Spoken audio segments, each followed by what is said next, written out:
It's time for the Metro's only racing talk show, The Front Stretch, presented by Joe's Karting in Council Bluffs.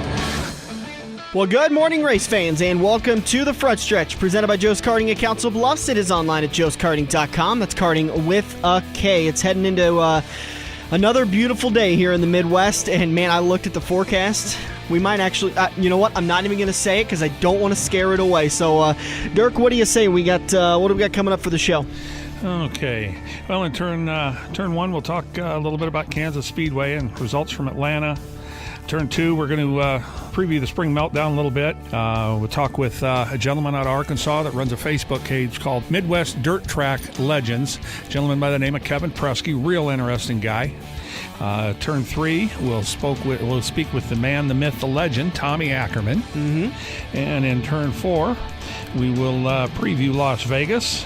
We will also get some tips from Chad, Mr. Fantasy. All right, and turn number one is brought to you by our friends down at Kansas Speedway. Tickets for the NASCAR Sprint Cup Series night race, Saturday night, May 9th, are available now. Call 866-460-RACE or visit kansasspeedway.com. And I keep talking about it. Make sure you download the Kansas Speedway app. That's where everything is going these days, is apps. They're so convenient, they're so easy, and Kansas takes care of you. It sounds kind of...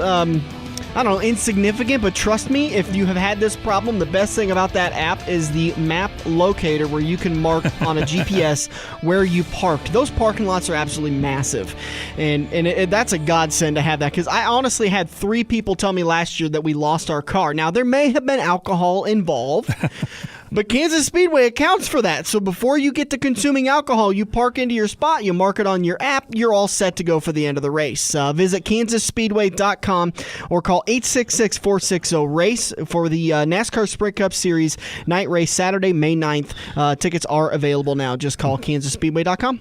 Now, with the alcohol involved, though, you may not be able to find the app when it's time to leave. That's a good point. They can only go so far.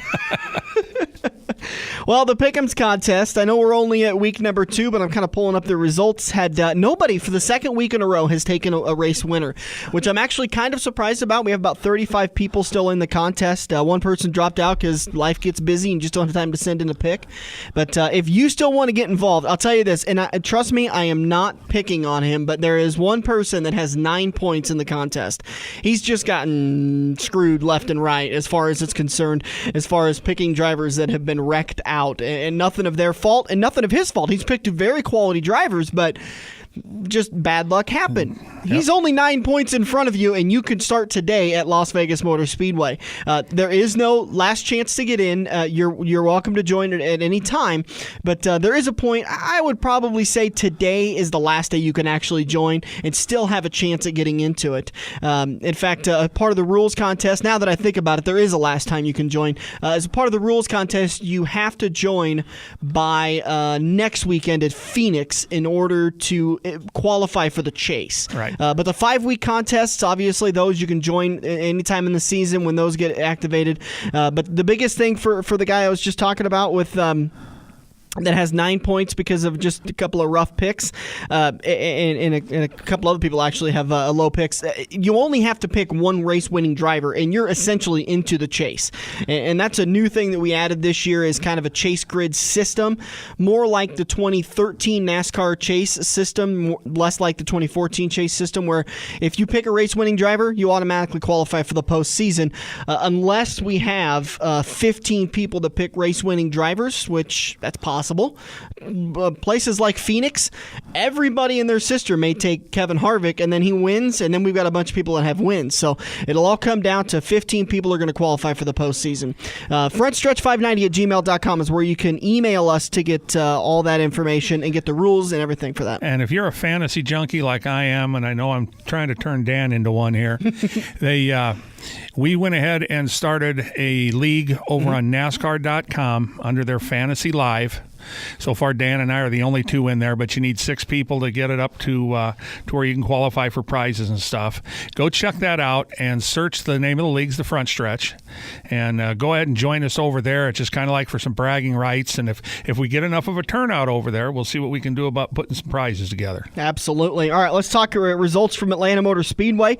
Again, for the second week in a row, we had an instance come up where if the rules weren't clear, I was able to use the example of the rule is you have to have your pick in by the time the green flag waves. Now, there was rain showers at Atlanta for that morning, and they did their best to kind of clean things up. And then they ran laps. They had the cars out there on the track because that helps dry the track pretty quick. Right. Those didn't count. Now, had NASCAR thrown the green-yellow, then your pick would have been locked. As soon as they start counting laps, I got to lock down the picks, and I can't take any more. But as it was, we were able to get a few more people in because they had a busy night of drinking the night before at the World of Wheels show and didn't get their pick in before the scheduled green flag, but it started about an hour later, so they were able to get their picks in. And you don't have to wait till the last minute. You can put this Sunday's pick in today, right, if you so desire. Yeah. Well, yeah, you can send it. Like, I'll send out stat packs on Wednesday, and then I usually send out practice and qualifying results on Saturday after they finish. But if my life gets a little busy, I'll do it Sunday morning when I'm done with the show.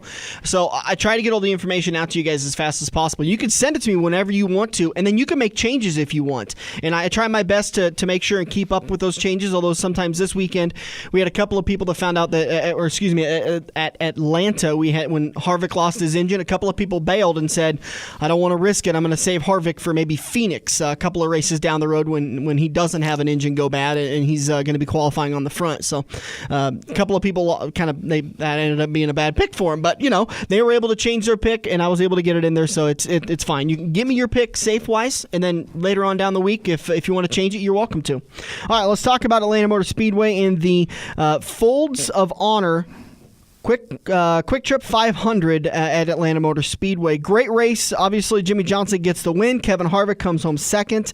Dale Jr. third. Joey Logano fourth. And Matt Kenseth fifth. Couple of notable drivers. Brett Moffitt. How about that? I want to take credit, but I think that was more talent than him appearing on the front stretch last weekend that did it. But, man, did he impress a lot of people with that race. I went over on his Facebook page and gave him some kudos and said that evidently we didn't jinx him. Brett did. That was one of those that, you can tell when somebody falls into a position. There's a couple of races that there just happens to be so many cautions and so many people wreck out that it kind of falls into it. I think Brett did a really good job maintaining just outside of the top 10, and then when it was the last run, he did a really good job of picking up the spots he needed. Well, and they had that one green flag run where everybody was pitting. The crew chief kept him out and let him lead a lap. Yep. Which, it's a little feather in the cap, plus the bonus point, obviously. Mm-hmm. But, he did a good job. Stayed out of trouble. He did bang the wall one time at the right side, a little Darlington scuffed up. But, he was just finding his room, how far that wall was.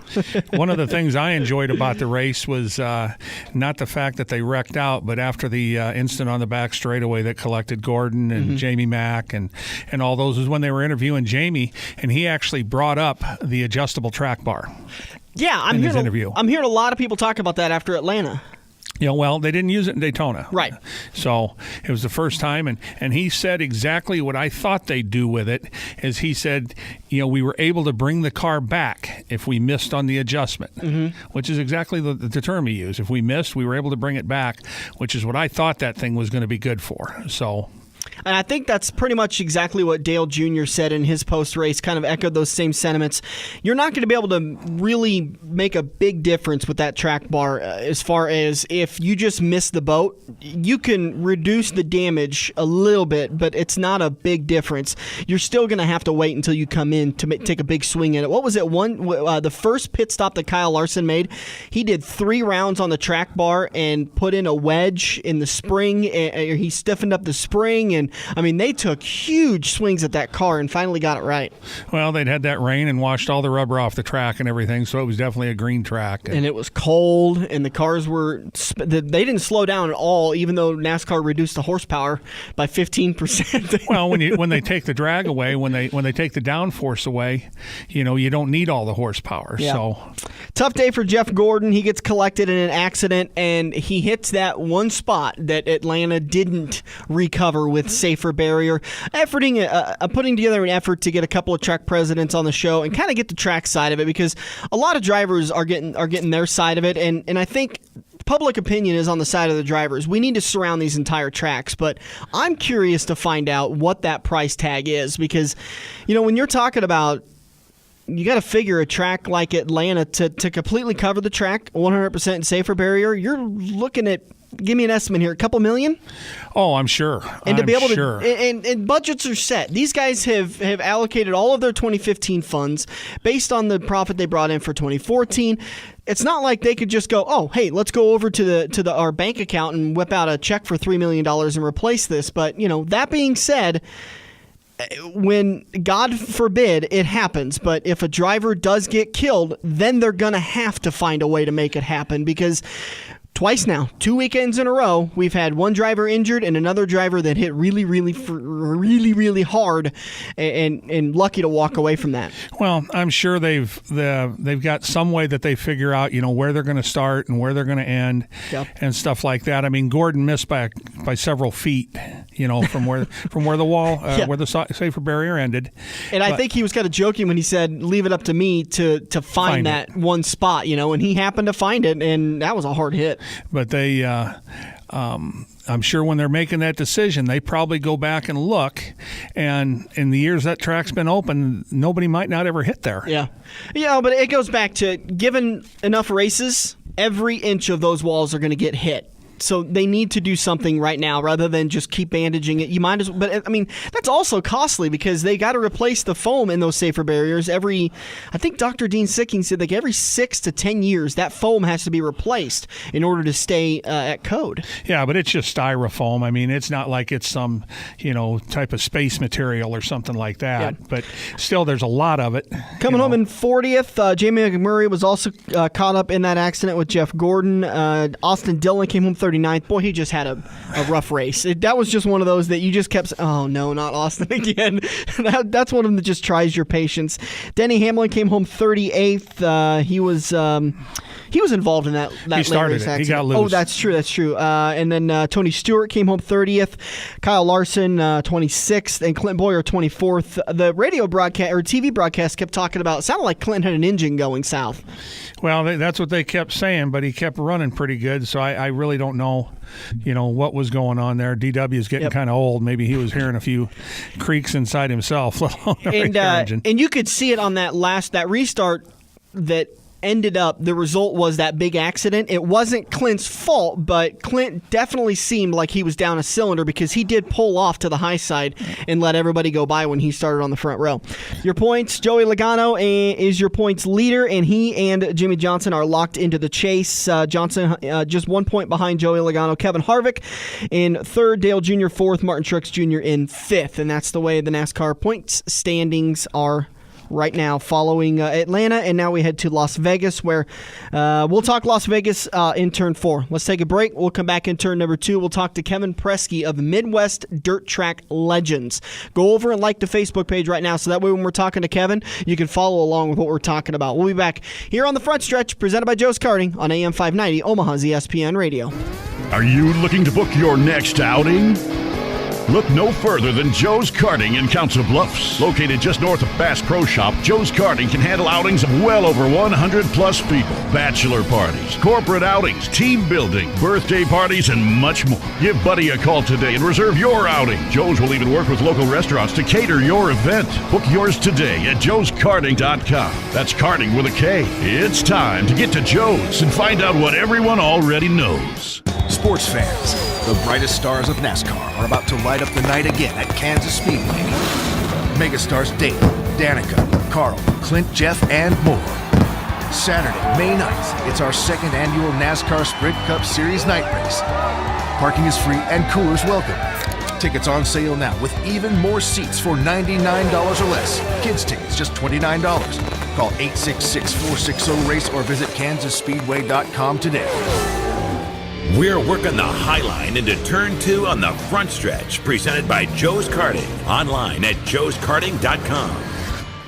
Welcome back to the front stretch. We're heading into turn number 2, brought to you by Kaziski Auto Parts, online at kaziski.com and located at 51st and I Street in Omaha. Tickets for I-80's season opener, the Spring Meltdown, are available now at i-80speedway.com. You can purchase those tickets online for a Friday and Saturday show, April 3rd and 4th. Hope to see you out at I-80 Speedway. And now we're joined on the phone by Keven Preske, who runs the Facebook page Midwest Dirt Track Legends. Before we really get into this interview, everybody pull up your Facebook page.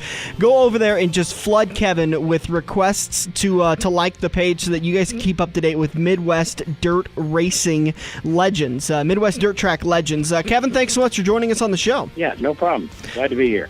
Keven, can you talk to me a little bit about your origins to start off with, how you got exposed to this drug that we call dirt racing and how it's in your veins now?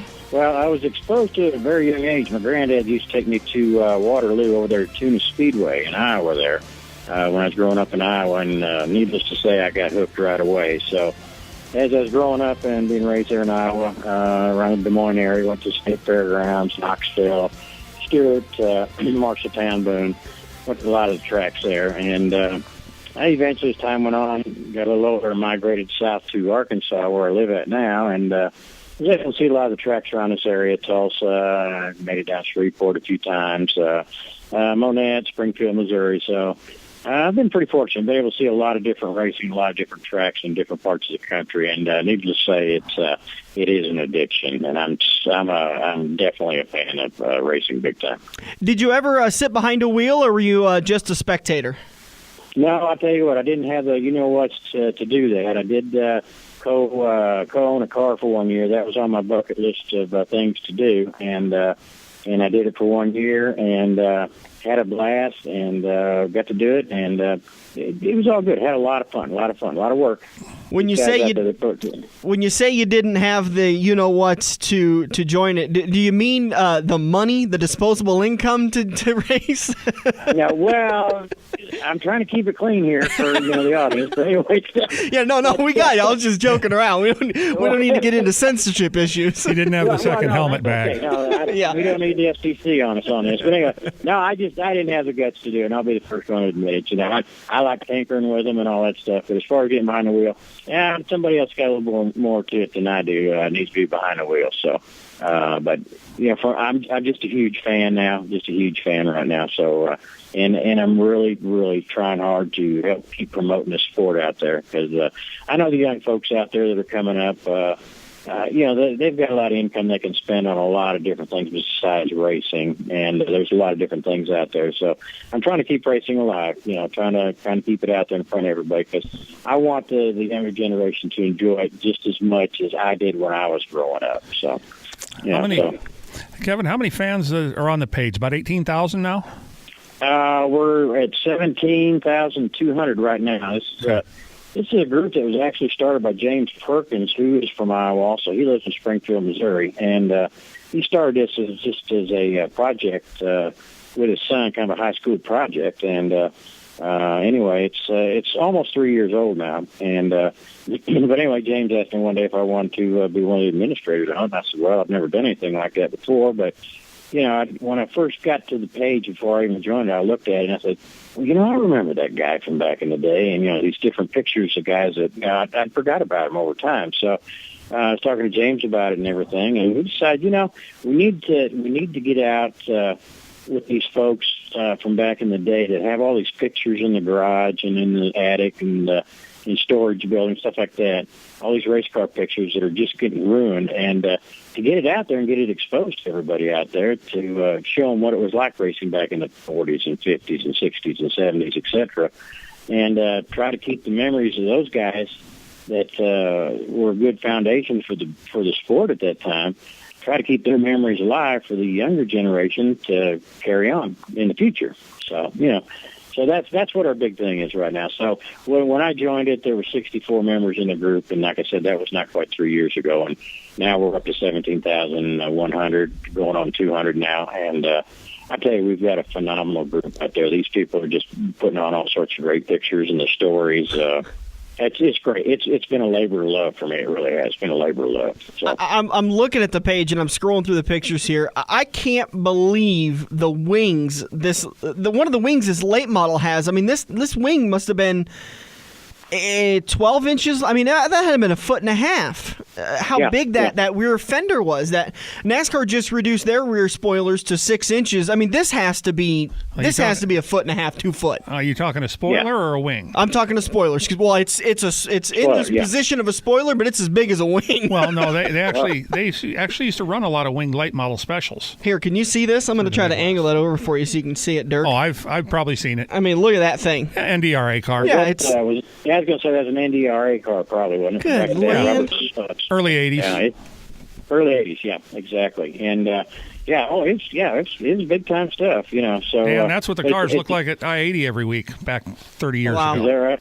And Kevin, I'm new to the sport. I was one of those that I grew up in southwest Iowa over by Adams County Speedway and Harlan, Shelby County Speedway, and all over in those areas. But I never went to the races as a kid, and I finally joined this show. And they made me go to a dirt track race. Happened to be the Spring Meltdown in 2012, I believe it was. And I mean, that night I stood there and watched these cars. I knew instantly I was hooked. And it's just it's just something amazing to look back at these cars, the transformation from where they were to where they are today. It's just astronomical. Well, did you happen to get beer in your any dirt in your beer? Yeah, no, I got beer in my dirt. Oh, you got that too. Okay. I've got because medication I'm on. I'm telling you. No. I've got to get back to the doctor, but that's another story for another time. So anyway, so we're kind of thumbing through some of the pictures here. And folks, if you're listening on Sunday this morning to us as we're talking through this Midwest Dirt Track Legends, go to the Facebook page, request to join the group. It's a free group. Kevin will approve you. He approved me within minutes on Wednesday when we talked to him, and Wednesday morning when I asked for it. And I'm just thumbing through some of these old Sprint Cup, all these old Sprint car pictures, some of these old stock cars. Just amazing. And they're from all over the area, too. Yeah, it is. Originally, we were just going to try to keep it in the Minnesota, Iowa, Nebraska, Missouri, Kansas, Arkansas, Oklahoma area, just the Midwest. But with all these members and stuff, and I took a poll here just about a month or so ago. We've got literally people in probably 49 out of 50 states now, and we've got people over in New Zealand, Canada, and all over. So it's just exploded with the social media. And you know what? That's great because, I know people, this is a global society now. People that might have lived or raised in the Midwest, they might have, with their job, had to go to Saudi Arabia or somewhere with their job and stuff like that, but they still want to keep up with what's going on with the racing action, So it's really just exploded, in a great way, and that's good, So Kevin, I kind of want to pick your brain about the future of dirt racing because it's always a concern. That I think this sport has had more adversity in the last 10 years with the cost of competition and the competition level rising and the cost of everything. It's not cheap for the fans to go out to the races anymore. It's not cheap for the drivers to go out and put on the great show for the fans, and it's not cheap for the tracks to put on the show. What's your sense of the future of dirt racing? Is there key things that we need to change to help the sport thrive, or are we turning that corner? Well, it's just my opinion only. And that's all it is. We can be our best friend or our worst enemy in this sport, and the tracks need to work together instead of against each other. I go back to the old days where you had tracks working like in a 3-night series with point systems. Just work together, not against each other. I know it's a business and it's a tough way to go, but they need to really work together and compromise on stuff and try to do that. As far as the fan base, once again, it's tough. It's a tough business because of these young people and his families. It takes a lot of money to go to the races, but it takes a lot of money to go to the movies too. It takes a lot of money to go bowling and skating and whatever. But there's a lot more stuff out there for people to do now versus the day when I was growing up. Racing was my thing. It kept me out of trouble, for the most part. But anyway, it kept me out of trouble.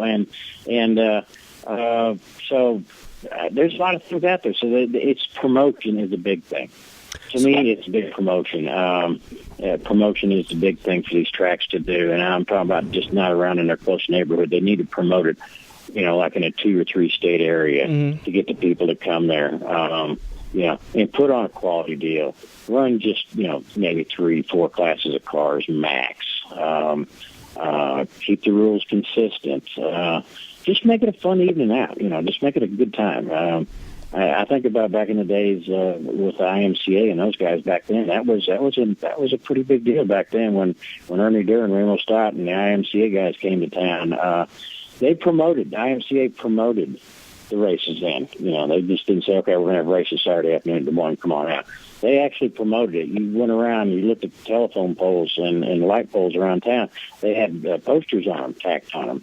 And so they really promoted it, and that's what I really want to see them do more of, is promote it. And but once again, the tracks have to work together. It's a tough way to go, I know it is, but we want people to support it the best we can, and I'm going to try my best this year on the group to keep promoting that too, because I don't want to see any more fans go away, and I sure don't want to see any more racetracks go away. So, hey Kevin, switching gears a little bit, why don't you tell us about this little reunion you're putting together here in April? Okay, that's coming up in Pleasantville, Iowa, between Des Moines and Knoxville there. It's kind of a deal that I stuck my foot in my mouth on, type deal.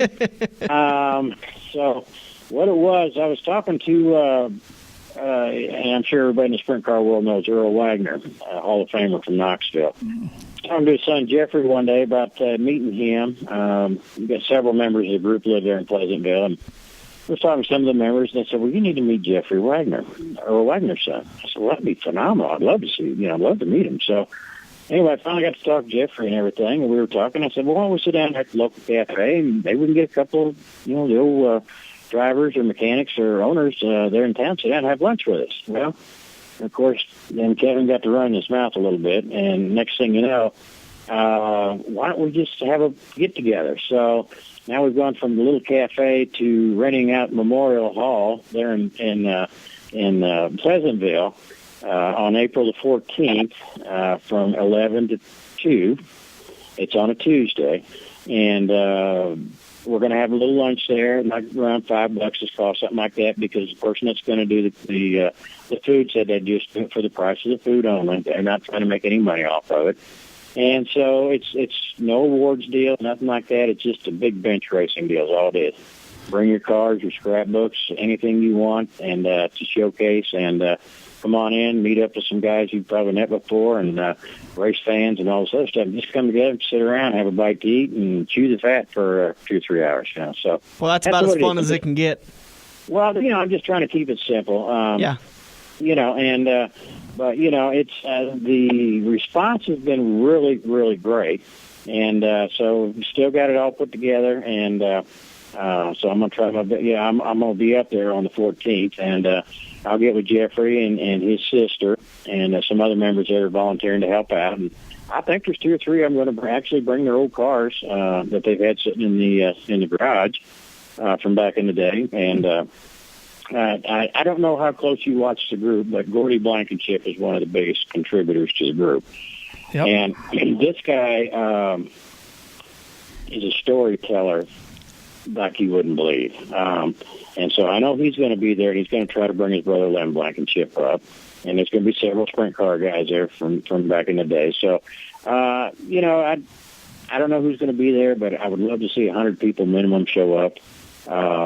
And like I said, and the more the merrier. That's the way I look at it. It's just to get together, just trying to have a good time. That's what it's all about, and that's what we try to do as a group. So more information can be found on that on your guys' Facebook page, Midwest Dirt Track Legends. Right, and I'll keep posting it from time to time on there, and so I try to keep everybody abreast of the situation there. So yeah, I think it's going to be a great time. I really do. I can hardly wait. I can hardly wait, because the people in Pleasantville there have been just done nothing but bent over backwards and helped me bail myself out of sticking my foot in my mouth on this deal. So, but that's okay. It's a labor of love for me. I love it. Keven Preske of Midwest Dirt Track Legends on the Facebook. Go over there and join the group today. Get more information on how you can help keep our sport alive and well. Kevin, we appreciate everything you do and appreciate you joining us this morning. Hey, anytime, guys. I've had a good time. Just give me a holler anytime. And if my parole officer will let me, I'll be glad to talk to you. Okay? Deal. Have a good one, sir. All right, brother. Take care. Thanks, Kevin. We look forward to Bye-bye. seeing you here next month. All right, brother. Thank you. So again, Keven Preske, what an entertaining guy. I wish to heck we could have gotten that first 20 minutes of conversation because he was a very enlightening, a very, very well-spoken guy to talk to about dirt racing and the future of, and kind of criticism on some of the things NASCAR does. And, I think he's got good points to a lot of his opinions. Well, he does. I mean, he's been around the sport a long time, but on the fan base, he's not the owner or the promoter that's got all that mentality. Mm-hmm. We need more money. We need this kind of rule or that kind of rule. He's for the fans. All right, if you want more information on that, go over to the Front Stretch Facebook page. I'll put a link up to it once the show's up and finished in just a little while longer. Or go to just search Midwest Dirt Track Legends. It comes right up, and Kevin will approve your membership pretty quickly. So get over there and support the page. All right, let's take a break. We'll come back. Intern number 3, we got a special guest. I'm so excited about this. I have so many geeked out questions to ask. Tom Ackerman, son of the legendary Lee Ackerman. Tom is a race engineer for a NASCAR Camp and Roll Truck Series. We're going to talk to him about his time with Toyota, his time with Brad Keselowski Racing with his new team, and all of that great stuff. We'll be back here in turn number 3 to talk to Tom Ackerman in a few minutes. This is The Front Stretch on AM 590, Omaha's ESPN Radio. If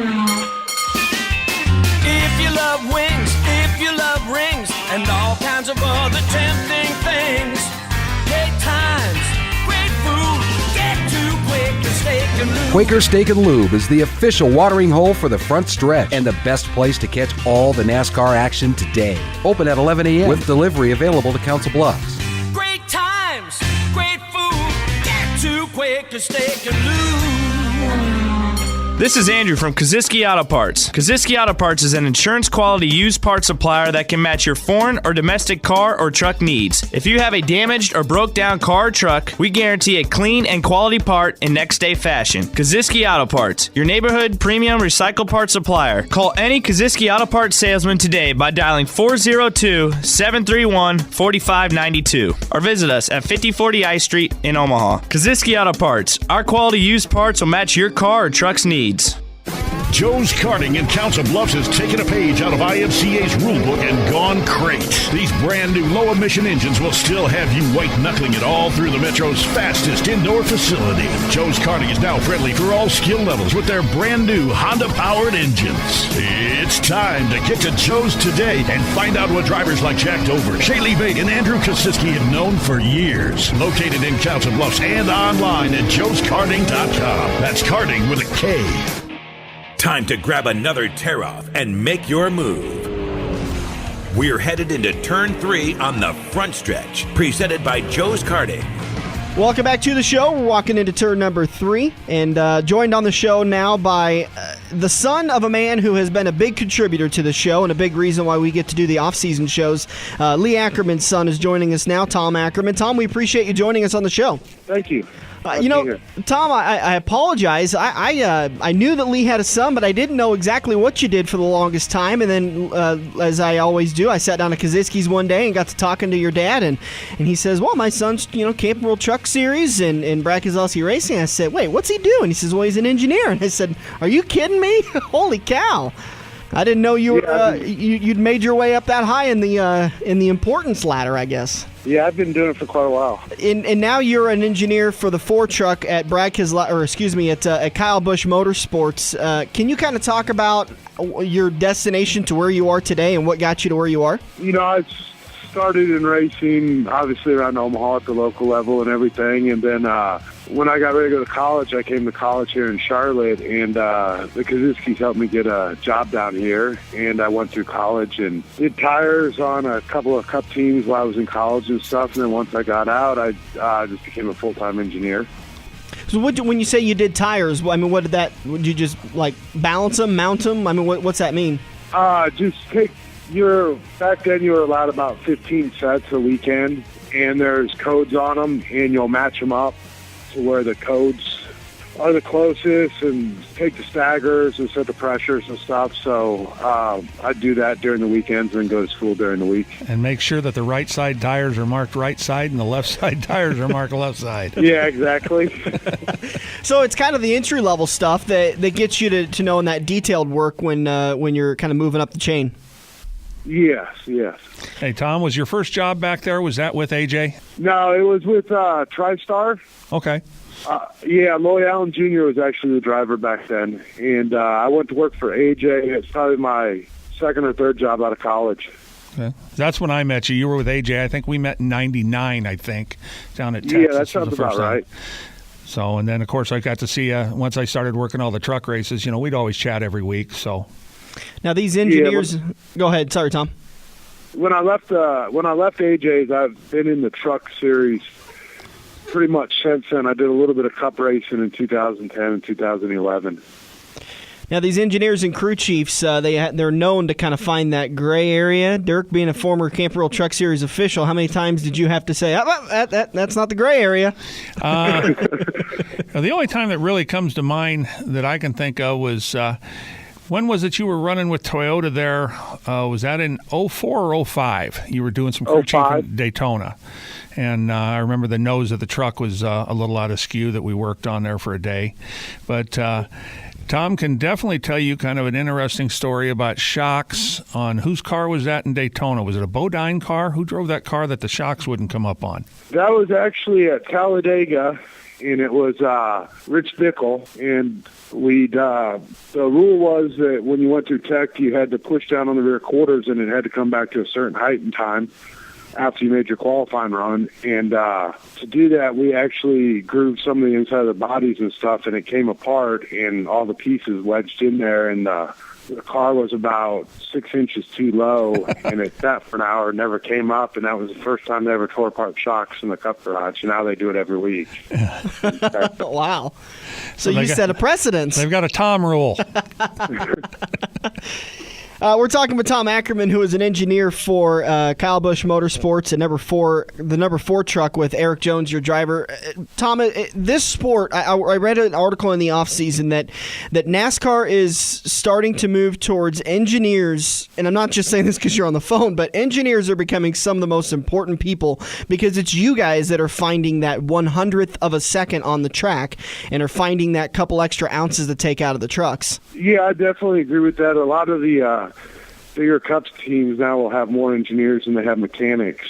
And when I first started doing this, an engineer would spend more time on the setup plate and out in the shop, and now you cut through the shop, but you're not out there a whole lot. You're doing a lot more simulation and working on test rigs and stuff like that. Well, Toyota really changed that, I think, when they came in back in when they come in 04, I guess it was. Because, we were both in the truck series at the time, and you saw those Toyota people everywhere. Yeah, and that was one of the main reasons for me going to Kyle Busch's this winter was just the fact that they are a Toyota team, and the support, if you're an engineer, is just so great. And how much they put into it, really supports the engineering part of it, where it gives you a lot of opportunity and a lot of room for growth. Yeah, they changed all. I know that's about the time that the setups in the truck changed to the real soft front springs for the chassis for the travel to load the back tires, and you saw the front end start where they normally just sit an inch off the ground all the way around the track. They started moving a foot. Yeah, exactly. And it took a long time for all that to come up, but like with Toyota and their support and their involvement, it really sped the process along. How hard is it to keep up with all these changes? I read in the off season the rule package changes, and quite frankly, it's gobbledygook to me. But to you, it's another page in the Bible you've got to pay attention to. Yeah, like for instance, this year they changed some of the aero on the trucks. The body's still the same, but there's an aero pan underneath it that's adjustable. They changed that, and they changed the way the window net seals for safety, and the way that right there shifted the balance of the truck, where there's a lot more the aero forces has shifted to the front. So we've really had to work on our setups to make sure that they're a little bit tighter and more secure, since aerodynamically they're free now. And they seemed last weekend was our first real, taking Daytona out of the picture was our first real chance to see how it was going to work on the track and stuff. And it seems like it's a lot more dependent on where you are in traffic and stuff, and the trucks will change a great deal. And, nothing really changed except for 2 small rules, but it really caused a lot of work in figuring out what we need to do with our setups and stuff to continue where we were at. I know when we last talked, I was down at the spring race a year ago down in Kansas City. We were chatting for a little bit, and you were telling me there at Keselowski Racing that you guys had a 40% truck that you took to the wind tunnel. Does KBM have something like that? I mean, have all the teams gone to something like that? Because that was the first one I'd heard of. No, in the Cup Series, that's pretty common. Ford had it to do their development for all the trucks got a new body in 2013, and that's how Ford did their development. Toyota, they don't have one. They do all fluid dynamics on the computer and model it on the computer and do it all there. Okay. And Ford chose to use the scale model tunnel. Just different train of thought. Different train of thought. It's 2 processes, and they both have their pros and their cons. Mm-hmm. You're the crew or the engineer for the number 4 truck, and your driver is Eric Jones over there at Kyle Busch Motorsports. How important is the relationship between you and Eric to be able to get him the right truck when it rolls off the trailer when you guys start practice? Usually on Wednesdays. We'll usually have a competition meeting for our next race is Martinsville, and we'll have one about a week and a half out. Me and the crew chief had one today on what areas we wanted to address there and how we wanted to set the truck up to go there. And then we'll get with Eric and kind of debrief him a little bit on that and get his thoughts. And then after every practice, we'll have a meeting, me, the crew chief, and the driver, just to decide where we're at and what road we need to go down next to make it better and how we see the track as it starts picking up rubber and the temperature changes, how the track's going to shift. So, I mean, we spend a lot of time talking and communicating our thoughts and just the direction that we all think we need to go in. That weather for the spring race in Martinsville can be kind of a bummer, too. Yeah, I mean, it definitely has in the past limited the practice time with the rain and snow on occasion. And, even when you practice all day and it rains at night and you come into a green racetrack, it kind of throws a loop in everything where you kind of go back to square one with no rubber on the racetrack. So, we'll watch the weather quite a bit throughout the weekend just to know how much it's going to cool off and how heavy the air is going to be and stuff to affect everything. Was that Martinsville last year that there was pictures of tires floating through the infield because it rained so hard so fast, or was that Dover? I think that was Dover for the Cup race, I think. Was it? Yeah, that sounds right, because I don't remember a big rain at Martinsville last year. I remember that. I see in those pictures because there was guys up to, no kidding, they were up to their waist in water. It was just, the infield was just insane. Well, it wouldn't have been the infield. It was probably down pit road because Dover's got that elevated infield, but all the water would have run down to the pit road area in the apron. Yeah. Maybe that's where it was. Because there was tents set up. I remember it happening. It wasn't during a truck weekend. It was during a Cup weekend, and I remember seeing some of the pictures and stuff. And laughing. Yeah. Because you were dry. Yeah. I was laughing, too, because I thought, boy, we could use some rain up here, but not that much. I'm doing just fine. Hey, Tom, what's your plans for the future? Do you have ambitions to be the man on top of the pit box and go back to crew chiefing, or are you happy with being an engineer? Right now, I'm happy and content with being an engineer. I like the technical side more, and especially being with a Toyota team, just the resources that they have to work with and stuff. I really enjoy that more so than the crew chief making sure everything. I'd say the responsibility of making sure everything gets implemented right. I'd rather be the one doing the designs and in the simulation and coming up with setups and that matter more so.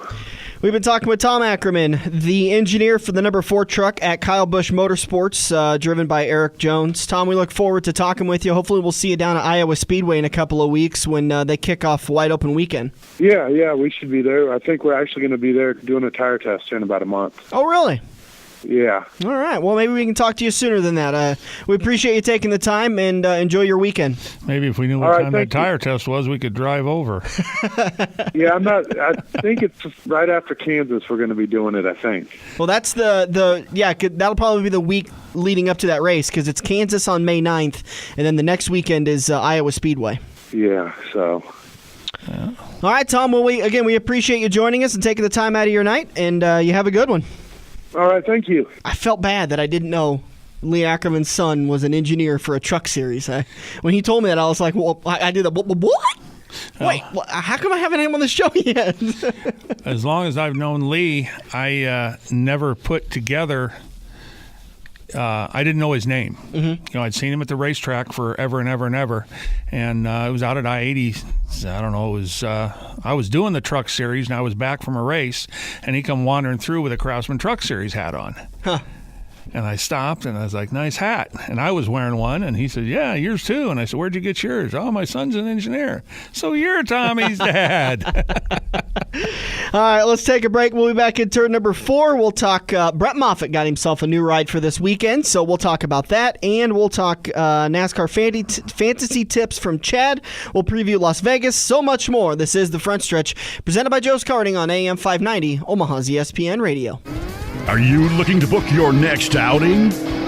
Look no further than Joe's Karting in Council Bluffs. Located just north of Bass Pro Shop, Joe's Karting can handle outings of well over 100-plus people. Bachelor parties, corporate outings, team building, birthday parties, and much more. Give Buddy a call today and reserve your outing. Joe's will even work with local restaurants to cater your event. Book yours today at joeskarting.com. That's karting with a K. It's time to get to Joe's and find out what everyone already knows. We have all been there before. Broken car part in your hand and some snot-nosed punk behind the counter has no idea what he is talking about, but he guarantees that this part will fix your car. You pay an arm and a leg for the replacement, get it home, and sure enough, it doesn't fit your car. Now, learn from your mistake and give an experienced salesperson at Kasiski Auto Parts a call today at 402-731-4592. Kasiski Auto Parts will get you back on the road with your arms and legs still attached.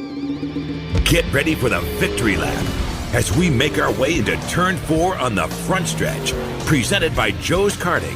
Online at joeskarting.com. Heading into turn number 4 here on the front stretch. We're about ready to wrap it up for this March 8th. Las Vegas Motor Speedway, green flag at 2:30 today. Make sure your picks are in before the green flag waves. All the action is on the big screens at Quaker Steak and Lube, the official watering hole of the front stretch. I think I might make it out there today. Went out there last weekend for Atlanta, and I enjoyed a Thunderbird steak. Perfectly seasoned, perfectly prepared. And you know it's a good steak when you don't have to put any sauce on it. Well, and you're not exactly a picky eater. I've watched you go. Well, yes. Well, you got that right, don't you? Before we talk any more about Las Vegas and some different things, I want to kind of talk about, announced earlier this week that Kansas Speedway had signed an entitlement deal with Nickelodeon to sponsor the Saturday, May 9th race, which, by the way, tickets are available now, kansasspeedway.com or 866-460-RACE. Now it is the SpongeBob SquarePants 400 night race at Kansas Speedway. That's the entitlement sponsorship.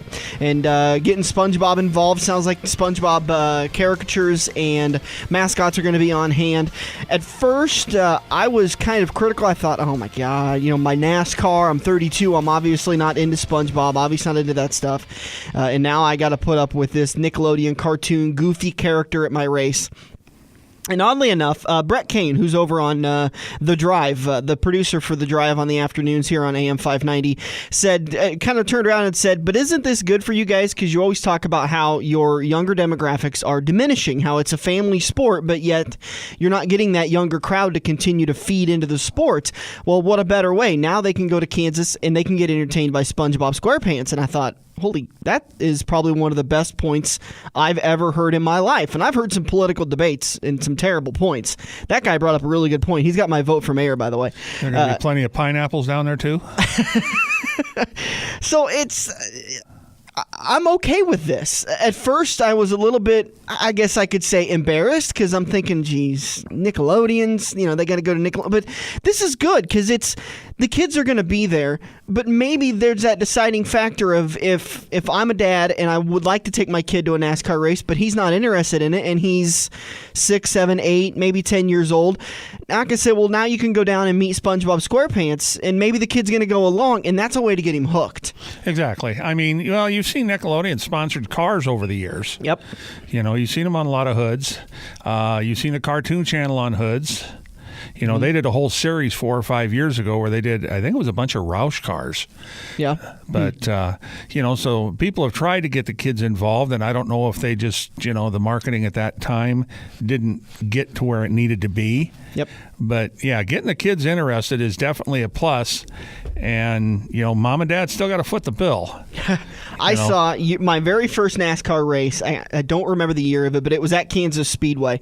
And I'm standing in the underneath the grandstands in the concourse, and there is a woman, probably mid-30s, and she is feeding her infant as, I don't want to say the words because I don't think the FCC would be okay with it, but you'll get the idea, as a mother would feed an infant, okay? And I thought to myself, wow, not surprised.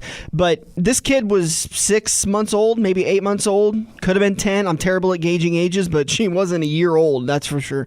And she paid the entire bill to have her kid sit there at the race. And that, I thought, wow, I can't believe, because at that time it wasn't single race tickets. It was you were purchasing.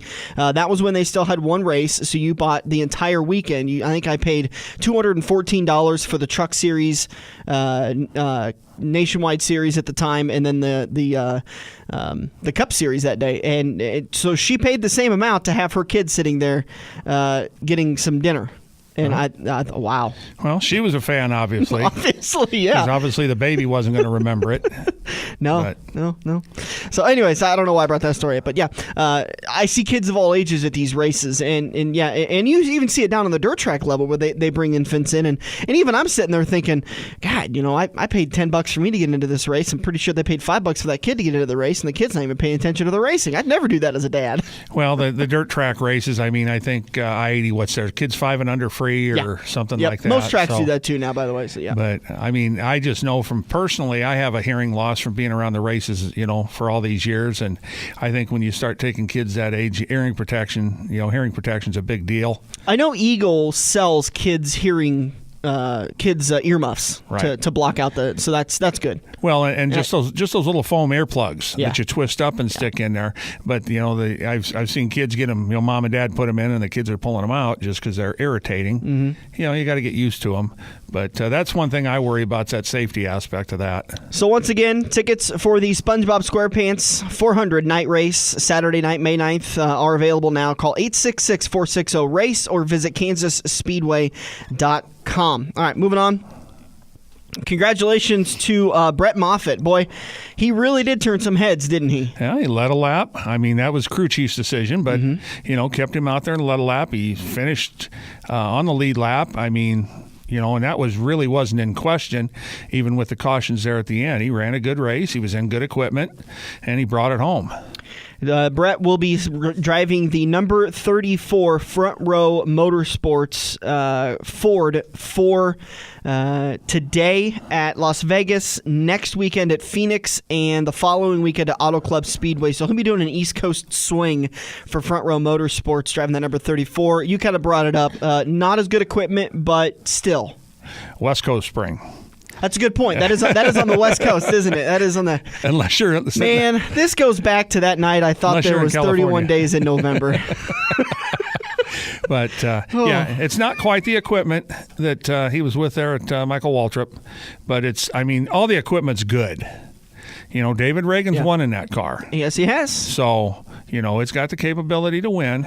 I started to type up on Facebook. I said, Brett Moffitt set to replace David Reagan in the number 34 car, who is replacing Kyle Busch in the number 18 car. And then I was like, I said, because Joe Nemechek was in the 34, so Brett Moffitt's going to fill in for Joe Nemechek in the 34, who, by the way, David Reagan was driving the 34, and then I started to get confused by my own message, and I was like, I need to dumb this down. I've never heard so many substitutes substitutions in his season. Brett Moffitt's going to drive. That's all that's important. And by the way, I efforted an interview with Brett for today to see if we couldn't get him on the show or maybe soon. And I got he'll be doing a press conference at the track if you would like to pull the audio from that. And I'm like, geez, getting the Tony Stewart, Jeff Gordondale Jr. big time treatment here. Well, with the announcement of him switching getting that ride, I'm sure there's a press conference involved. I'm going to give him a little bit of grief for that next time we get to talk to him, but I totally understand. But nobody repeat that. All right, we got a few minutes left in the show, so I want to make sure and get to some more information. NASCAR fantasy tips according to Chad. Make sure to head over to the Front Stretch Facebook page, and I've got a link on there so that you can get information to how you can get tips from Chad. But let's read some of his information here about who he thinks you need to take for today's race at Las Vegas Motor Speedway. All right, Chad says Las Vegas is known as a cookie-cutter track, but Turn 4 makes this a tricky track. Teams who cannot navigate that turn will end up in the fence. This race usually comes down to fuel mileage.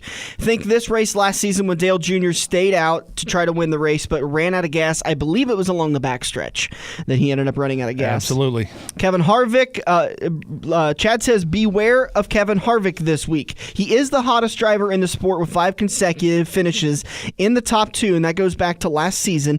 His start at Las Vegas,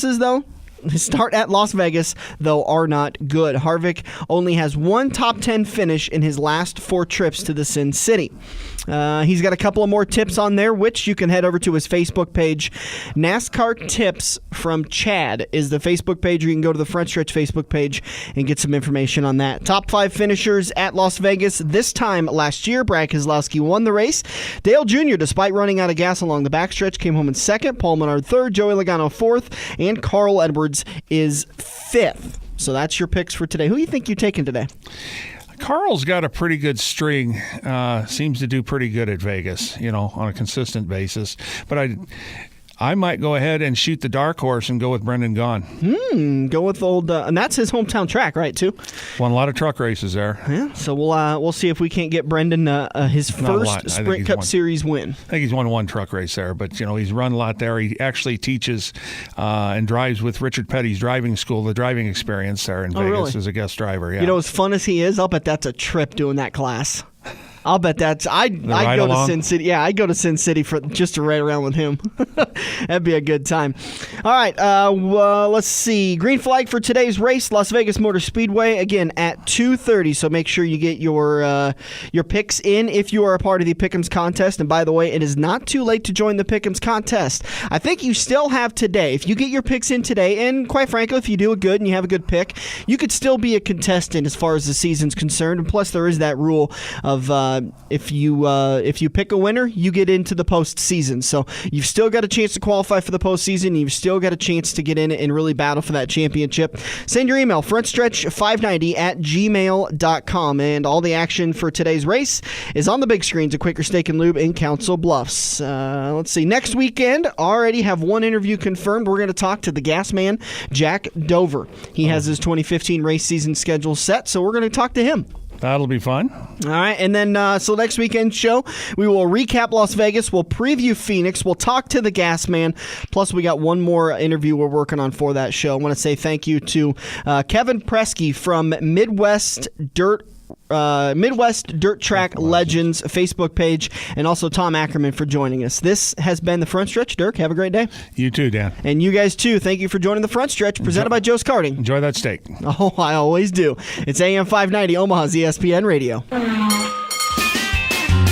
you love wings, if you love rings, and all kinds of other tempting things, great times, great food, get to Quaker Steak and Lube. Quaker Steak and Lube is the official watering hole for the Front Stretch and the best place to catch all the NASCAR action today. Open at 11 a.m. with delivery available to Council Bluffs.